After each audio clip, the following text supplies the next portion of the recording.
পাশাপাশি আমাদের নজর রাখতে হচ্ছে কুলতলিতে পুলিশের ওপর গুলি চালানোর ঘটনায় গ্রেপ্তার মূল অভিযুক্ত সাদ্দাম সর্দার। সিপিএম নেতা মান্নান খানের মাছের ভেড়ি থেকে গ্রেপ্তার সাদ্দাম।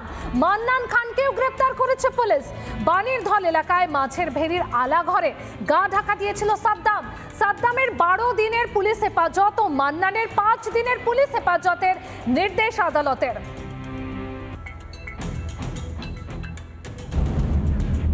নকল সোনা বিক্রি সহ একাধিক প্রতারণা চক্রের পান্ডা ধরা পড়ে গেলে ঘর থেকে সুড়ঙ্গ করেছিল পালানোর ব্যবস্থাও।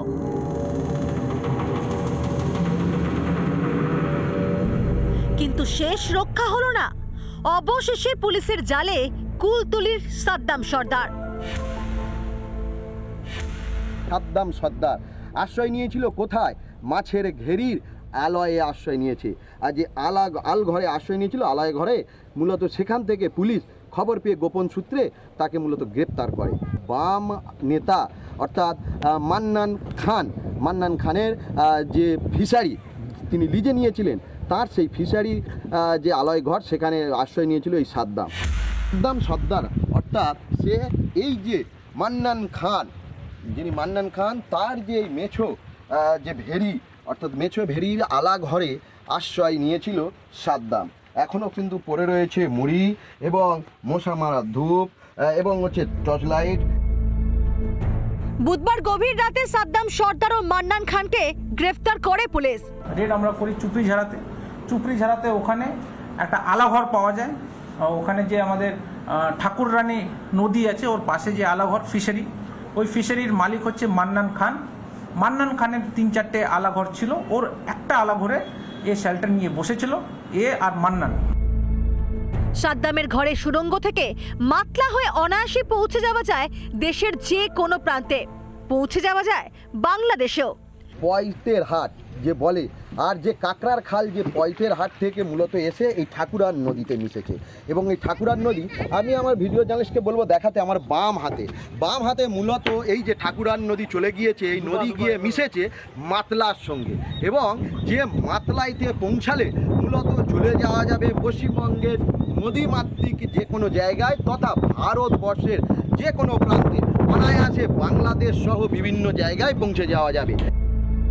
সাদ্দাম সর্দারকে আশ্রয় দেবার অভিযোগ করছে সিপিএম নেতা মান্নান খানের বিরুদ্ধে, আর যা নিয়ে তুঙ্গে উঠেছে রাজনৈতিক চর্চা। দেখুন, সিপিএম এর দীর্ঘ 35 বছর ধরে বাংলাটাকে নিয়ে যেভাবে তারা স্বর্গরাজ্য মানে দুষ্কৃতীদের স্বর্গরাজ্য তৈরি করেছিল, এবং সেইখান থেকে তারা হয়তো শাসন ক্ষমতায় চলে গেছে, কিন্তু তার স্বভাব পরিবর্তন হয়নি। এই যে চুরি ডাকাতি রাহাজানি সেই সমস্ত দিকগুলো যারা মূলত করে তাদেরকে প্রশ্রয় দেয় এবং আশ্রয়ও দেয়। কোথা থেকে তিনি গ্রেপ্তার হয়েছেন বলে কি একটা নাম বলছে, ওই নামে তো সিপিএম এর কোনো লোক ওখানে নেই।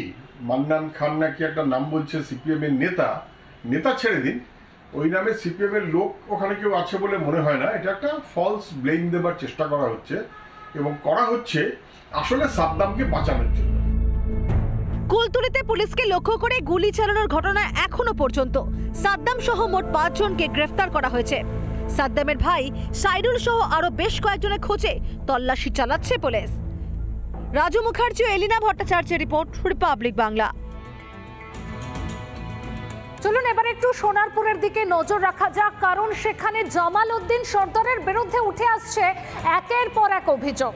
প্রসাদ সমান একদম বাড়ি, বিশাল সম্পত্তির মালিক জামাল উদ্দিনের ভয় কাটা হয়ে থাকতো গোটা এলাকা। তার বিরুদ্ধে মুখ খুলতে ভয় পেতেন স্থানীয়রা। বিধায়কের নির্দেশে পুলিশ সক্রিয় হতে তার বিরুদ্ধে সরব নির্যাতিতরা। তবে এখনো ফেরার অভিযুক্ত জামাল, দেখুন।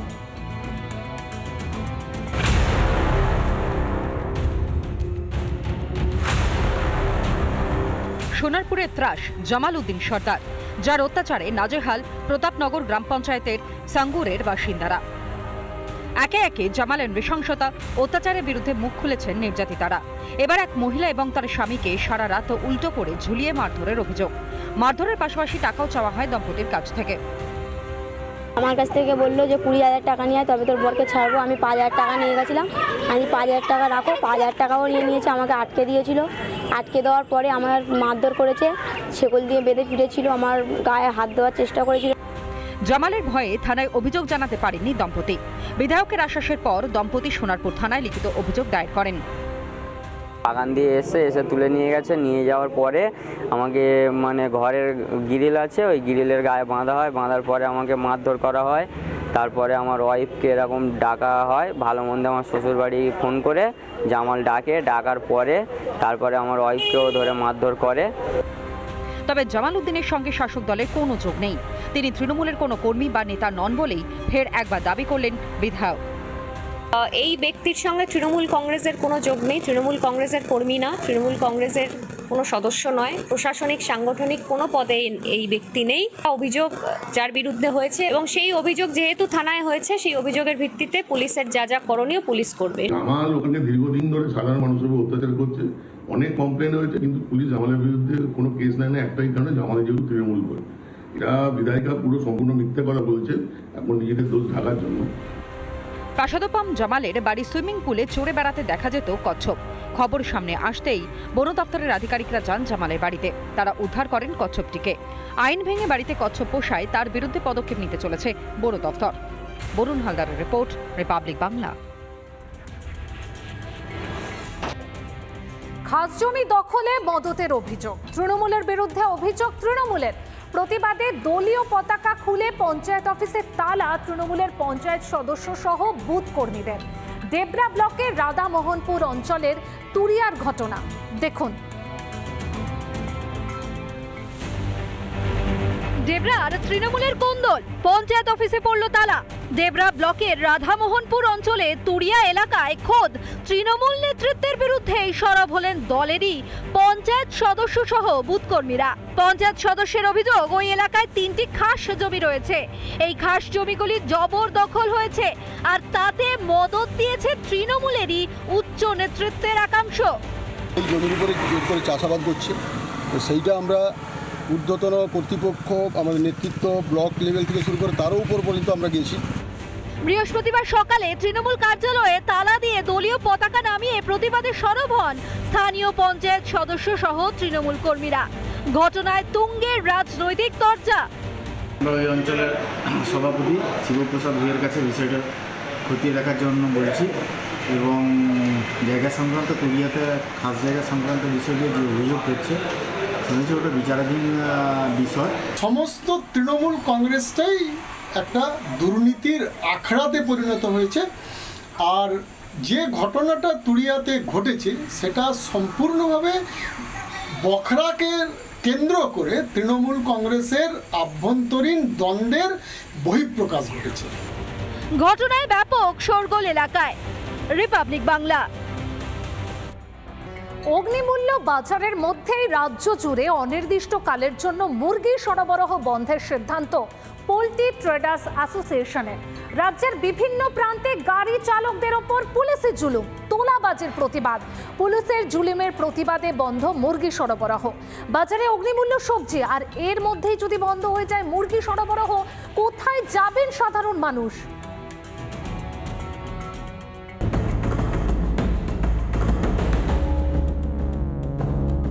পুলিশের বিরুদ্ধে তোলাবাজি, পোল্ট্রির গাড়ি চালককে মারধরের অভিযোগ। প্রতিবাদে অনির্দিষ্টকালের জন্য মুরগি সরবরাহ বন্ধের সিদ্ধান্ত ওয়েস্ট বেঙ্গল পোল্ট্রি ট্রেডার্স অ্যাসোসিয়েশনের। বহু জায়গায় বন্ধ মুরগি সরবরাহ। রাজ্য জুড়ে মাংস, ডিমের দাম বাড়ার আশঙ্কা দেখা দিয়েছে। জেলায় জেলায় বাজারে ধরা পড়ল মুরগির মাংসের যোগানে সমস্যা। পুরুলিয়া বাঁকুড়া জাতীয় সড়কের ধারে ভাঙড়া মোড় এলাকা একেবারে পোল্ট্রি মুরগি কিন্তু আজ থেকে সরবরাহ একেবারে কিন্তু বন্ধ করে দিয়েছে, এমনটাই জানাচ্ছেন ব্যবসায়ীরা জানাচ্ছেন যে এইভাবে দীর্ঘ লাইন দিয়ে কিন্তু খদ্দের আসছে দোকানে, কিন্তু পোল্ট্রি মুরগি তা কিন্তু এখনো পর্যন্ত পৌঁছায়নি তাদের কাছে। সবারই অসুবিধা হবে, কাস্টমারের অসুবিধা, আমাদেরও অসুবিধা। আমরা ধরুন যে কয়েকটা ছেলে করে খাই, এদেরও কোনো অসুবিধা। আমরা চিন্তা ভাবনা করছি যে কাল থেকে মুরগি আর পাবো না, দোকান বন্ধ রাখতে হবে। যে গোটা রাত বাড়লেই পুলিশের নৃশংসতা কতটা বাড়ে। এই সমস্ত মুরগির গাড়ির থেকে পুলিশ জোর করে পয়সা আদায় করতে যায়, যদি সেক্ষেত্রে সেই চালক দিতে না পারে তাকে মারধর করা হয়েছে, এমনটাই অভিযোগ। যার জেরেই কিন্তু এই পোল্ট্রি ব্যবসায়ীদের ধর্মঘট। ইতিমধ্যেই দাম বেড়েছে পোল্ট্রি মুরগির মাংসের। স্বাভাবিকভাবেই যারা মধ্যবিত্ত বা নিম্ন মধ্যবিত্ত তাদের হাতের নাগালে রয়েছে দাম।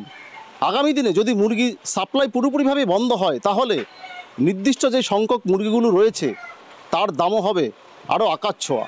দামও তো বাড়বে অনেকটাই। হ্যাঁ, এবার তো বেড়ে যাবে, মাল ক্রাইসিস হয়ে যাবে, এটা স্বাভাবিক। অন্যদিকে 10 দিনের মধ্যে আনাজের দাম কমানোর নির্দেশ দিয়েছিলেন মুখ্যমন্ত্রী মমতা বন্দ্যোপাধ্যায়, কিন্তু নির্দেশই সার। 10 দিন পরেও কমলো না কাঁচা আনাজের দাম, এখনো অগ্নিমূল্য সবজির বাজার। উত্তরবঙ্গে ধরা পড়ল সেই ছবি। 10 দিন হয়ে গেল, মুখ্যমন্ত্রী কিন্তু বলেছেন যে বাজারের যে দর তা কিন্তু নিয়ন্ত্রণে আনতে। আমি একটু শিলিগুড়ির বাজারটা একটু দেখার চেষ্টা করব। দাদা, শিলিগুড়ি এখন আলুর দাম কত যাচ্ছে? 30 টাকা। 30, আর এই যে নতুন আলু 40 টাকা। 40 টাকা। আর এদিকে পেঁয়াজ 40-45। লঙ্কা দাদা, লঙ্কা কত যাচ্ছে কিলোতে? কেজি 100 টাকা কিলো। পটল 40। শ্যাওড়াফুলের পাইকারি বাজারেও যায় রিপাবলিক বাংলা, খতিয়ে দেখলো সেখানকার সবজির দামও। আমি এই মুহূর্তে রয়েছি শ্যাওড়াফুলি যে পাইকারি বাজার, এখান থেকে কিন্তু যে সবজি বিভিন্ন কিন্তু জেলার বিভিন্ন প্রান্তে যায়। আর এই যে সবজি পাইকারি বাজারে যে সবজির যে দাম এবং খোলা বাজারে যে সবজির দাম, তার কিন্তু দামের যে তফাৎ অনেকটাই বেশি। বেগুন রয়েছে, বেগুন কত করে বেচছেন? 40 টাকা কিলো। 40 টাকা কিলো। 200 টাকা। 40 টাকা। উচ্ছে কত করে বেচছেন? উচ্ছে 220 টাকা পাল, এই 120 টাকা পাল্লা। মুখ্যমন্ত্রীর নির্দেশের পর বাজারে বাজারে টাস্ক ফোর্সের হানা। টাস্ক ফোর্স থাকলে খানিকটা কাঁচা আনাজের দাম কমে, তারা চলে গেলেই ফের যেই কে সেই। কবে কমবে সবজির দাম, কবে স্বস্তি পাবে মধ্যবিত্ত? প্রশ্ন থাকলেও উত্তর অধরাই। রিপাবলিক বাংলা। ভাঙন আতঙ্কে জেরবার বালদার রতুয়া 1 নম্বর ব্লকের মহানন্দা টলার বাসিন্দারা। নদীবক্ষে চোখের নিমেষে বিলীন হয়ে যাচ্ছে বিঘের পর বিঘে জমি, আর প্রাণ বাঁচাতে গ্রাম ছাড়তে মরিয়া স্থানীয়রা। সরকারি কোনো সাহায্য না পাওয়ায় চোখের জলে দিন কাটছে গ্রামবাসীদের। দেখুন সেই ছবি।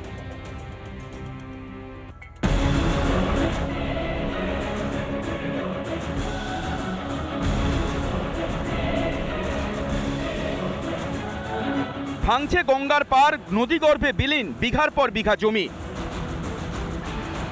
চিন্তায় মালদা রতুয়া 1 ব্লকে মহানন্দাটোলা গ্রাম পঞ্চায়েতের কান্তটোলার বাসিন্দারা। প্রাণ বাঁচাতে গ্রাম ছাড়ার তোড়জোড় স্থানীয়দের। ভাঙন আবার শুরু হয়েছে। ইতিমধ্যে বেশ কয়েকজনের বাড়ি ঘর জমি জায়গায় সব গঙ্গায় তলিয়ে গেছে। গঙ্গার ভাঙন কবলিত এলাকার মানুষরা তারা রীতিমতো ক্ষোভ উগরে দিচ্ছেন সরকারের বিরুদ্ধে।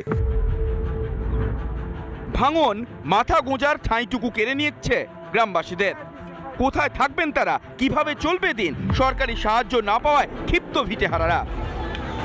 অবস্থা গঙ্গার যা মানে সমস্যা থেকে রাত 3টাতে শুরু হয়েছে কাটার মানে এমনভাবে কাটছে যে বুঝা যাচ্ছে না যে একদম শুরু হচ্ছে মাটি পায়ের তল থেকে। এইবার হয়েছিল বস্তার কাম, কিন্তু ওইগুলো হয়তো গঙ্গাতে চলে গেল। এবছর কি কাজ হয়েছে? না স্যার, এই বছর কিছু হয়নি স্যার। বাড়িটা যে ছিল, বাড়িটাও গত সাল থেকে আমাদের বাড়িটাও গঙ্গা বক্ষে চলে গেল। এখনও সরকার কোনো মতামত নিচ্ছে না কিংবা কোনো কাজও করছে না যে আমাদের কি করলে ভালো হয়। হাত পাও বেঁধে আমরা নদীতে পড়ে যাব না, সরকার আমাদের কিছু দেখবে না, কিছু করবে কি করবে না। মিলছে না সরকারি সাহায্য। অসহায় গ্রামবাসীদের পাশে না দাঁড়িয়ে দায় ঠেলাঠেলিতে ব্যস্ত শাসক থেকে বিরোধী দলের নেতা নেত্রীরা।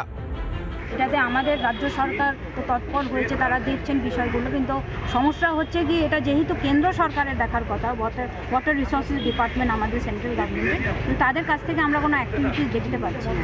আমি সংসদে বেশ কয়েকবার এই বিষয়তে লিখিতভাবে মন্ত্রীকে লিখে বারে বারে আমি দিয়েছি। এছাড়াও আমি আমার সরাসরি মন্ত্রীর সাথে সাক্ষাৎ করে বারবার বলেছি। গজেন্দ্র সিং শেখাওয়াতজি ছিলেন মন্ত্রী, তিনি বলেছিলেন যে রাজ্য সরকারের কোনো চিঠি আমরা পাচ্ছি না, রাজ্য সরকারকে ডাকলেও ওরা আসে না। নিজেদের শেষ সম্বলটুকু নিয়ে প্রাণ বাঁচাতে মরিয়া মহানন্দটোলার মানুষ। কবে তাদের দিকে তাকাবে প্রশাসন, কবে সরকার তাদের পুনর্বাসনের ব্যবস্থা করে দেবে, এই আশায় দিন গুনছেন সকলে। যদি এই সমস্যার সমাধান স্থায়ীভাবে যদি না করা হয়, তাহলে এই রতুয়ার মহানন্দটোলা কান্তটোলা এলাকা আগামী দিনে গঙ্গা সর্বস্ত এলাকায় তলিয়ে যাবে। মালদা থেকে ক্যামেরায় সুশান্ত সরকারের সঙ্গে দীপঙ্কর গোস্বামী, রিপাবলিক বাংলা।